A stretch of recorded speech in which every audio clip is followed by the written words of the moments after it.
processo de encarnação, naturalmente, não é uma coisa simples, né? E no mundo em que a gente está, na condição humana que a nossa sociedade vive hoje, isso se torna ainda um pouco mais complicado. Eu até costumo fazer um paralelo dizendo que encarnar é como fazer uma viagem, né? A gente consegue decidir algumas coisas, mas nunca sabe exatamente aquilo que acontece no momento da viagem. E os imprevistos acontecem o tempo inteiro. Então hoje eu quero falar para você sobre energias encarnatórias e como elas provavelmente ainda estão influenciando a sua vida e as suas decisões agora.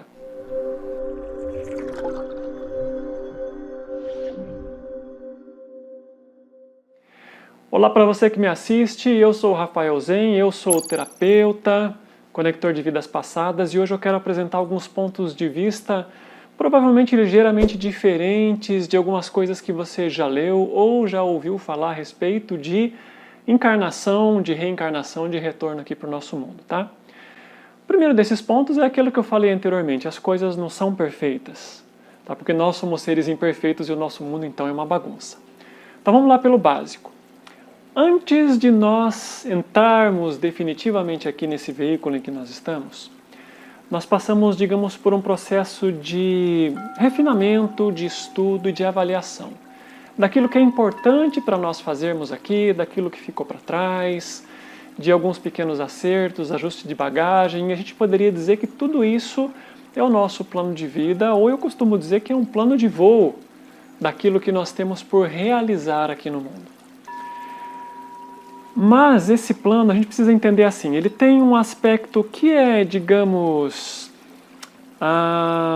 mental ou ainda conceitual, como se fosse algo escrito, e por trás dele a gente tem o seu aspecto mais puro, que é o aspecto energético. E tudo no mundo é energia, e tudo no universo é energia, nos seus mais diferentes graus de refinamento. Então, esses planos que nós fazemos antes de chegar aqui, eles vão incluir, é claro, o nosso karma, que significa o quê? Não o nosso castigo, mas a consequência de tudo aquilo que nós vivemos, fizemos e pintamos e bordamos aqui no mundo. Então é importante você entender a nossa primeira definição. Karma não significa castigo, significa consequências daquilo que você mesmo criou dentro da sua própria energia. Vou te dar um exemplo bem simples para você compreender. Imagine que uma pessoa sedentária, acima do peso, alimentação deficiente, de repente resolve fazer uma corrida de 5 quilômetros. Evidentemente, provavelmente ela não vai conseguir correr a jornada inteira. Provavelmente ela vai retornar para casa ofegante, mas com certeza eu posso te garantir, ela vai lembrar daquela corridinha dela a semana inteira. Porque todos os músculos do seu corpo vão estar doendo em função daquele esforço além daquilo que ela estava acostumada a fazer. Ficar com o corpo dolorido depois daquela corridinha inesperada. Karma, ou seja, consequência daquilo que ela estava fazendo. Não castigo, uma consequência. Claro que se ela entra num processo de expansão do seu sistema muscular, respiratório, cardíaco, provavelmente em alguns meses ela vai fazer isso sorrindo. Mas no primeiro momento a gente vai sentir sim as consequências.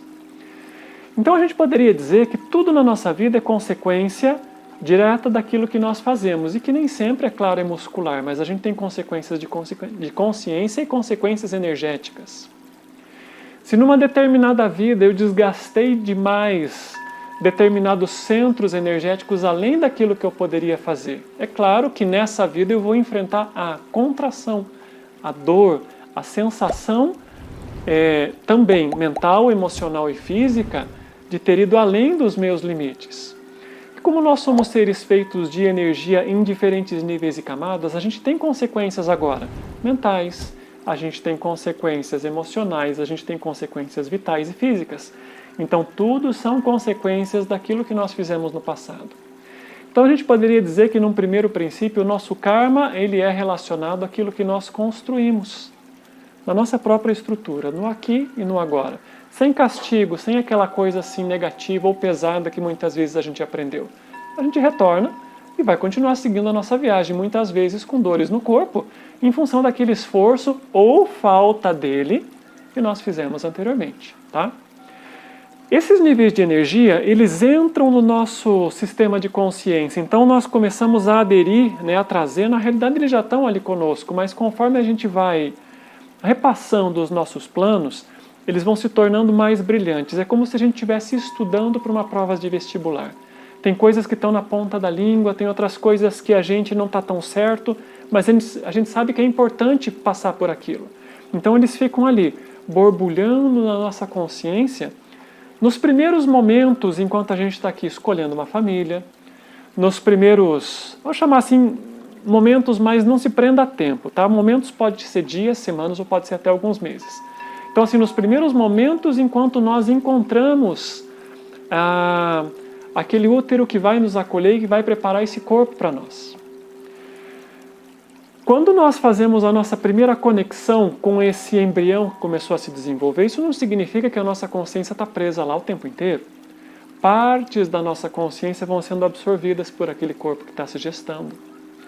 Partes da nossa consciência continuam esparramados pelos planos espirituais.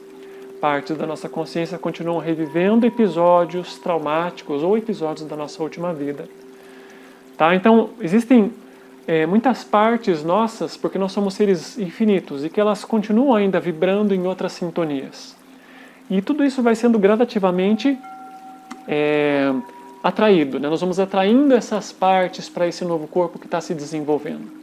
E com isso a gente vai começando a construir essa estrutura que hoje nós chamamos de eu, né? De quem eu sou, da minha forma de pensar, da minha forma de sentir. Sobre essa casca superficial que nós chamamos de personalidade, todo aquele conteúdo que a gente tentou guardar de memória, ele vem com a gente. Bom, os detalhes começam, né, como eu falei já desde o começo, é que as coisas aqui não são perfeitas. Quando nós chegamos aqui nesse mundo, a gente vem cheio de planos, mas a gente está vivendo num mundo de baixa frequência vibratória. Quando a gente olha para cá dos mundos do espírito, a gente diz, aquele lugar lá não é muito simples, não. Mas conforme a gente vai se densificando e assumindo uma forma física, a gente vai percebendo que é um pouco pior do que parece. Então muitas dessas memórias, elas tendem a se perder, elas tendem a se distanciar, e elas vão sendo encobertas por aquilo que popularmente é conhecido como véu encarnatório.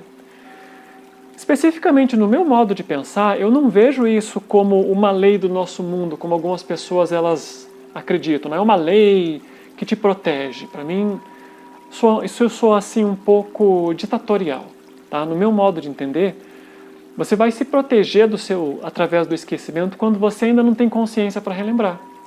Então, na realidade, não tem digamos assim, um Deus intransigente que exige que as coisas sejam assim. Existe um nível de consciência que permite que você esqueça algumas coisas e lembre de outras, tá? Assim como algumas pessoas lembram dos seus sonhos, e elas podem desenvolver a qualidade para lembrar disso cada vez mais, a gente pode lembrar dos nossos planos, a gente pode lembrar do plano espiritual como um todo, a gente pode lembrar das outras vidas, conforme vai expandindo a nossa consciência, conforme vai crescendo, conforme vai se desenvolvendo. Então tudo é uma questão do seu nível de consciência e que ele sempre vai te colocar certos níveis de limitação ou de expansão.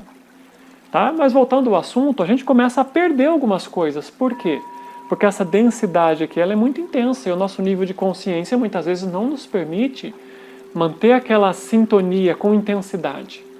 É como se digamos assim, aquele ímpeto que a gente tinha de passar no vestibular, ele vai se perdendo, ele vai ficando para longe.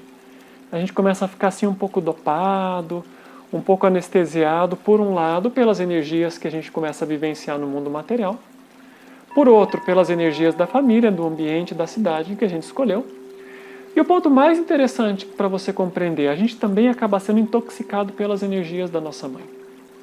Tá? Esse é um ponto que a psicologia muitas vezes estuda e diz assim, né, que o momento da gestação é quando a mulher se defronta com a sua própria sombra.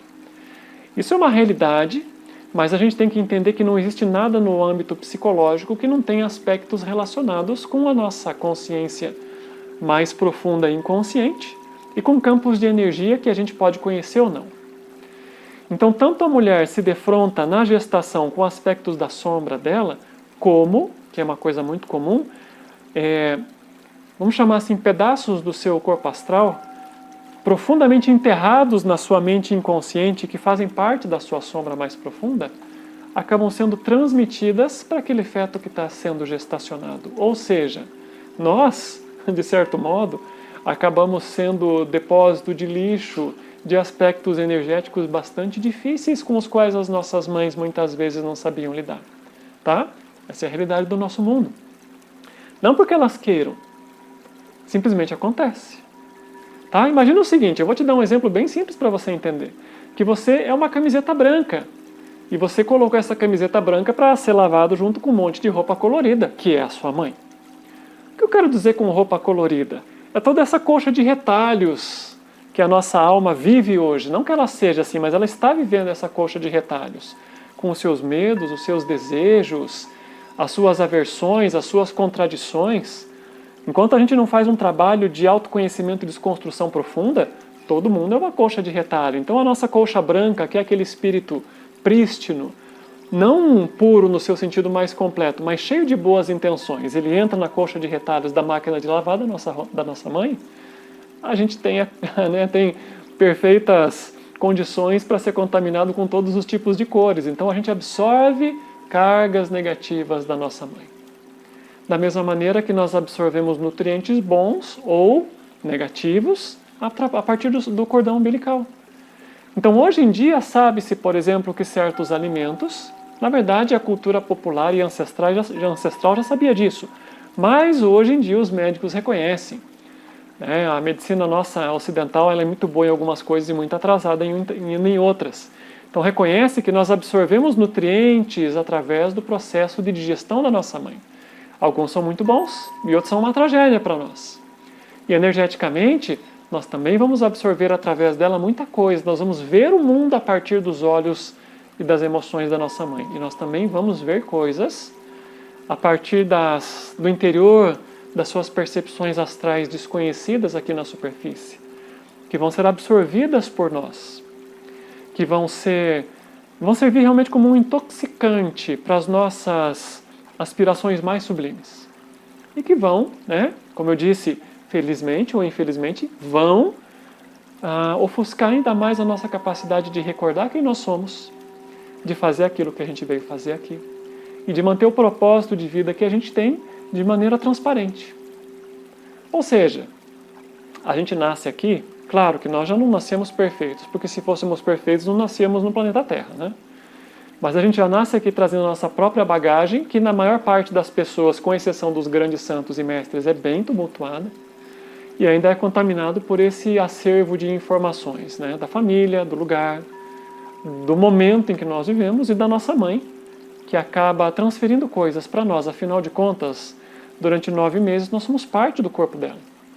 Quando nós inspiramos pela primeira vez e temos o cordão umbilical cortado, é que nós começamos o processo de separação, tá? Eu disse começamos porque é um processo que demora anos para acontecer. Durante os 2 primeiros anos, uma criança é o reflexo puro do inconsciente da mãe. Por quê? Porque tem partes dela que ainda estão ressonando dentro da criança, com intensidade. E esse processo ele vai diminuindo até os 7 anos, quando a criança começa a expressar mais o pai, o inconsciente do pai.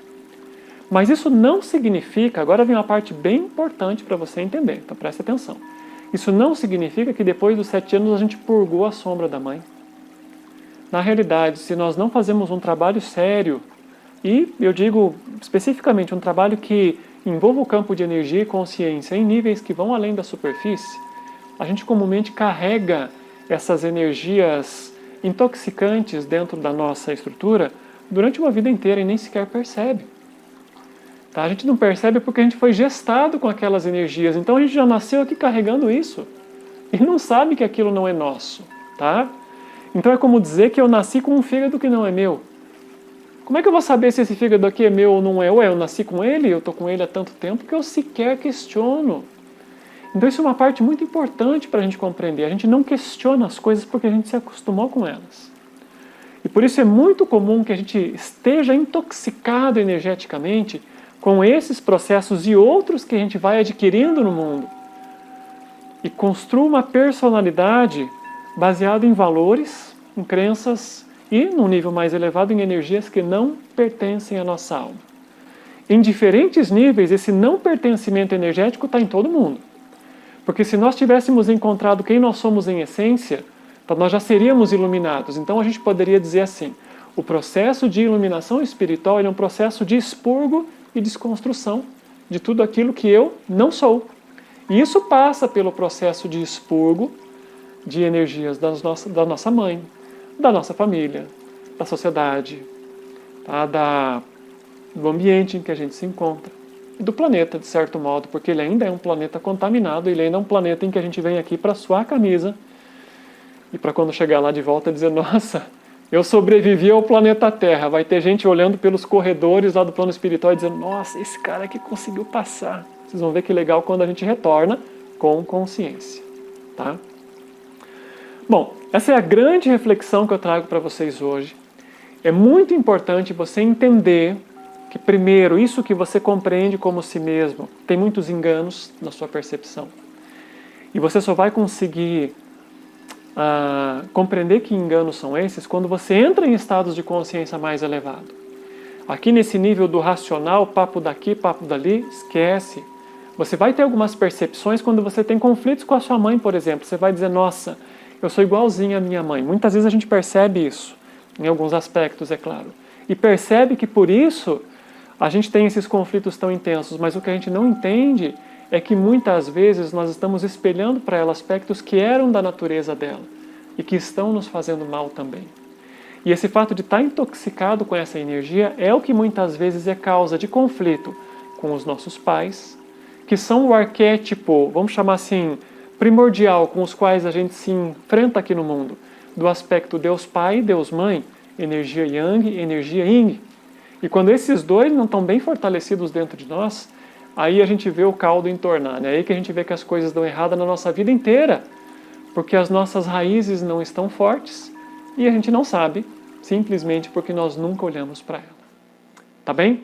Esse é um tema bem interessante. Se você tem dúvida, se você ficou com pergunta, se você quer aprender um pouco mais, acessa o link que tem aqui embaixo, que a gente tem um sistema de atendimento desenvolvido especificamente para quem gostaria de entender melhor processos de nascimento, gestação e tudo isso que eu falei para você nesse vídeo que eu falei agora, tá bem? Um grande abraço e a gente se vê na próxima.